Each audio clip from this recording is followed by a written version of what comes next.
Welcome to Shraddha TV 1 news.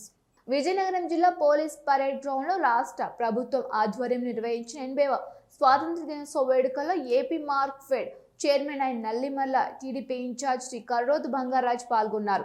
ఈ సందర్భంగా బంగారాజ్ మాట్లాడుతూ ఎందరో మహనీయుల త్యాగాలు, పోరాటాలు, బలిదానాల ఫలితంగా మనకు స్వాతంత్రం లభించింది.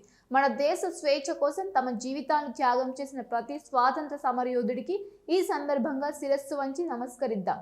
స్వాతంత్రం అంటే కేవలం విదేశీ పాలన నుంచి విముక్తి కాదు, సమాజంలో ప్రతి ఒక్కరికి సమాన అవకాశాలు కల్పించడం, పేదరికాన్ని తగ్గించడం, విద్యను అందరికీ చేరువ చేయడం, యువతకు ఉపాధి అవకాశాలు కల్పించడం, మహిళలను భద్రత కల్పించడం, ఇవన్నీ నిజమైన స్వాతంత్రానికి అర్థాలని అన్నారు. ఈ కార్యక్రమంలో రాష్ట్ర మంత్రివర్యుడు శ్రీ కొండపల్లి శ్రీనివాస్ జాతీయ పతాకాన్ని ఆవిష్కరించారు. వేడుకలలో విజయనగరం ఎంపీ కలిసెట్టి అప్పలనాయుడు, ఎమ్మెల్సీలు కావలి గ్రీష్మ, గాదె శ్రీనివాసుల నాయుడు, జిల్లా కలెక్టర్ ఎస్ రామసుందర్, ఎస్పీఏఆర్ దామోదర్, ప్రజాప్రతినిధులు, జిల్లా అధికారులు, ప్రజలు పాల్గొన్నారు.